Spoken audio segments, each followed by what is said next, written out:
Hello, কে বলছেন? জি আমি আবির। গতকাল আপনি রাতে বৃষ্টিতে ভিজছিলেন, ঠিক ওই সময় আপনার একটা ব্যাগ রাস্তায় পড়ে যায়। হ্যাঁ রাইট, আমার ওয়ালেটটা আপনি পেয়েছেন?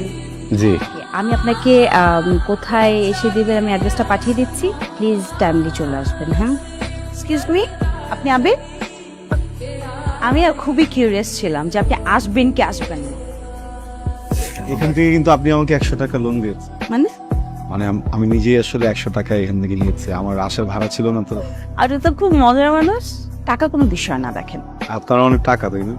আমার না, আমার বাবার অনেক টাকা। আপনি 100 টাকা রাখেন, এটা বকশিস না, আপনার যাওয়ার ভাড়া।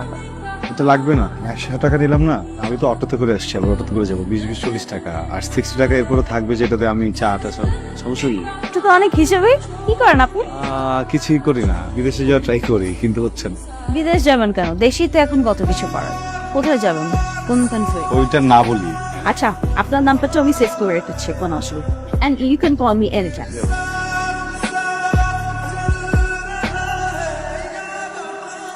কি রে, তোর না এজেন্সিতে যাওয়ার কথা? বিকেলে যাবো না।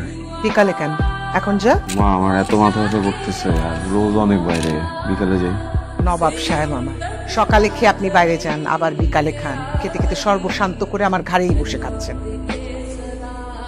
মা, খাবারের কোটা দিচ্ছ কেন? একদম চুপ, ভাইরো কালতি করবি না। তুই খেতে খেতে না আমি যখন মরবো কবরে বসেও খাস।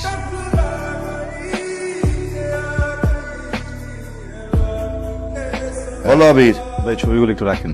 যখন যেটা বলবো সেই সময় সেটাই করতে হবে, তাইলে তাড়াতাড়ি ভিসা হয়ে যাবে। ভাই আমি না সবকিছু বুঝতেছি, আমার আম্মা বুঝতেছে না, উনি খুবই উত্তেজিত, আপনি বুঝছেন? ওরে বাবারে, এত অধৈর্য হলে তো হবে না, এটা একটা প্রসেসিং এর ব্যাপার। জি ভাই, আপনি একটু আগান। ঠিক আছে, দেখতেছি। তুমি ওই কিছু দিয়ে যাও, কাজ শুরু করে দিও। কিছু কি দিব ভাই, বুঝি নাই। টাকা দিবা, আর কি দিবা? আবার কিসের টাকা? বসে দিন পর পর যদি আপনি টাকা চান, আমি টাকা কোত্থেকে এনে দিব ভাই? এটা কি নোয়াখালী বরিশাল যাচ্ছ? বিদেশে যাবা, আরো টাকা লাগবে। কিছু টাকা কত? 40-45 হাজার টাকা দিল্লি হয়ে যাবে। ভাই আমি আপনাকে আর 1 টাকাও দিতে পারবো না। আপনার আমি অনেক টাকা দিচ্ছি, এখন টাকা ছাড়া যদি আমার যাওয়ানো সম্ভব হয় তাহলে যাও, যদি না পারেন আমার সবকিছু আমার ফিরে দেন। না, তুমি নাও নাও, সবকিছু নিয়ে যাও। ভাই প্লিজ আপনি একটু দেখবেন, আই এম সরি। দেখি কি করা যায়। আবির খেতে আয়। ডিস অফিস থেকে ফোন করছিল আজকে, কালকে একটু সকাল সকাল যেতে বলছে। তো যাবি। ওই শুধু টাকা না হলে তোমার কাছে। আমার কি টাকার গাছ আছে? তোর পেছনে কত টাকা ঢালছি খেয়াল আছে? একটা টাকা আয়ত করিস না, বারবার যেরকম টাকা চাস, লজ্জা করে না? মায়া বলেন তো আমি কেন বারবার আপনার সাথে দেখা করতে আসি? মায়ে পড়েছেন? না, সুখের নেশায়। নিজেকে ধন্য মনে হচ্ছে, খুব ভালো লাগছে শুনে। আপনাকে অনেক অনেক ধন্যবাদ, আমাকে এত সময় দিচ্ছেন, আমি দিনগুলো কখনো ভুলবো না। এভাবে বলবেন না প্লিজ। তাহলে কি বলবো? আপনি অঝোর বৃষ্টির মাঝে এক মুঠো রক্তর। আপনি তাহলে রংধনুর 7 রং হয়ে যান। সেটা সম্ভব না।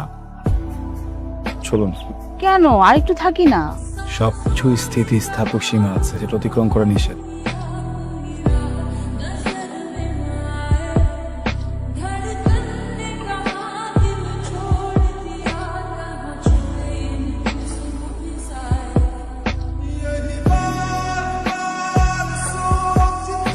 এই যে নবাব জাদা, দয়া করে একটু খেতে নামেন। আপনার মতো বেকার তো আমি না, সারাদিন কাজ করি, আমার তো বিশ্রামের দরকার আছে। নাকি খাওয়া নিয়ে বসে থাকবো সারাদিন? ভাইয়া, মন খারাপ করিস না, খাবারটা রেখে গেলাম, প্লিজ খাবারটা খেয়ে নিস।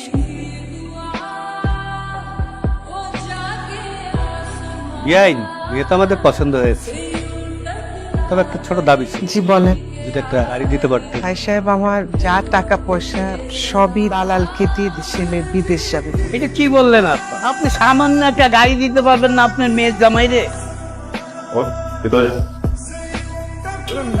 এটা কি ঠিক হলো? আসসালামু আলাইকুম। ওয়ালাইকুম আসসালাম। আপনি কি কোনো কোম্পানি থেকে আসছেন? না না আন্টি, আমি মায়া। আমি আসলে এসেছিলাম আবিরের খোঁজ নেওয়ার জন্য। ও কোনো ঝামেলা করছে? ঝামেলা না, ও দেশ চলে গেছে। না, ভেতরে আসো। বিদেশে যাওয়ার জন্য দালাল রে যা টাকা পয়সা ছিল সব দিয়ে দিস। কাজের কাজ তো কিছুই নয়। এইগুলা নিয়ে বকাবাজি করছি, রাগ কইরা কয়দিন ধরে বাসায় আসেনি। আন্টি আপনি চিন্তা করবেন না, চলে আসবে খুব শীঘ্রই বাসায়। ব্রোকারের থ্রু আপনারা মানে কন্ট্যাক্ট করছিলেন, ব্রোকারের কন্ট্যাক্ট একটু পাওয়া যাবে? বসে আমি আনি।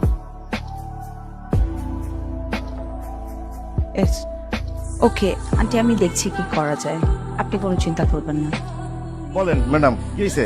আপনি শফিক সাহেব? জি জি জি, পুরোটাই সফিক। আমি আবিরের ব্যাপারে কথা বলতে এসেছি। না, আবিরের ব্যাপারে কথা বলে কোনো লাভ নেই, কারণ ওর কপালে বিদেশ নেই। ওর বিদেশ যেতে আর কত টাকা লাগবে? আপাতত যদি 45,000 টাকা দিতে পারে, তাহলে মনে করেন যে আমি একটা প্রস্তুতি নিতে পারি আর কি। 60,000, 60,000 টাকা। এটা তো ঠিক আছে গেল। এক সপ্তাহের মধ্যে ওকে পাঠানোর ব্যবস্থা হবে। ভিসা হয়ে গেলে বাকি টাকা আপনাকে পাঠিয়ে দেবো। আর যদি না হয় তাহলে কি হবে জানেন? কি হবে বলো? হাজতে হয়ে যাবে, বললাম তো হয়ে যাবে। হয়ে গেলে ভালো। ম্যাডাম, আপনি যে এই যে এতগুলো টাকা দিলেন আবিরের জন্য, আপনি আবিরের কি হয়? শুভাকাঙ্ক্ষী। আসসালামু আলাইকুম খালাম্মা। আবিরের ভিসা হয়ে গেছে, কি বলো? এখন যে কোনো মুহূর্তে ও বিদেশে যেতে হবে। সত্যি? আবির তোর ভিসা হয়ে গেছে? মামা, আমি তাহলে যাই। এই তোর ভাইয়ের ভিসা হয়ে গেছে। সত্যি? তুমি আমাকে বিশ্বাস করতো না? বিশ্বাস তো করি। কেন? তোমার কি মনে হয় আমি কখনো এমন কোনো ডিসিশন নিব বা এমন কিছু করব যেটা তোমাদের জন্য খারাপ হবো? কি বলিস বুঝি না। আমি বিদেশ যেতে চাই না মা। আমি এখানে থাকতে চাই। আমি এখানে থেকে অনেক পরিশ্রম করব, সবকিছু করব। ওখানে একটু বেশি কামাতাম, এখানে কম কামাবো। কিন্তু তোর কি আমাদের কথা কখনো মনে হয় না? সব সময় নিজের যেটা ভালো লাগে সেটাই করবি। বিদেশ যাইতে ইচ্ছা করছে, সব টাকা দিছি, এখন আবার যাবি না। এটা ঢং। তোর মতো স্বার্থপর আমি আমার জীবনে দেখি নাই। আমি দোয়া করি আমার শত্রুরা যেন তোর মতো ছেলে না। মা, ছাড়। কি হয়েছে ভাইয়া? তুই যাবি না কেন? মা এত কষ্ট করে এত সব করলো, আর তুই এই সময় এসে বলতেছিস যে তুই যাবি না। ভাইয়া বল আমাকে কি হয়েছে? তোকে মায়ের কথা বলছিলাম না? হ্যাঁ, কেন যেন আমি মেয়েটার মায়ায় আটকে গেছে।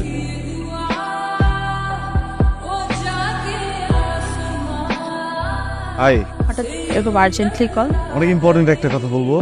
আজকে আমার লাইফের সব থেকে বেস্ট দিন, সব থেকে খুশির দিন। রিয়েলি? একটা গুড নিউজ আছে। আমারও আপনাকে একটা গুড নিউজ দেওয়ার আছে।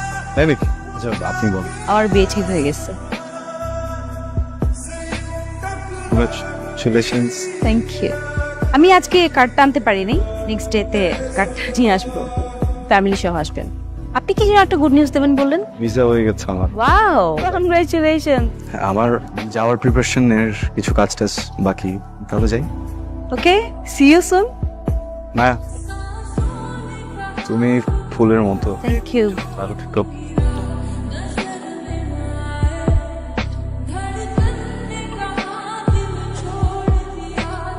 হ্যালো মায়া, জি? আমি আবিরের মা। তোমাকে একটা জরুরি কথা বলার জন্য ফোন করছে। আবিরের তো ভিসা হয়ে গেছে, কিন্তু ও তো বিদেশ যাইতে চায় না। আমার মনে হয় কারণটা তুমি নিশ্চয় বুঝতে পারতেছো আমি কি বলতে চাইছি।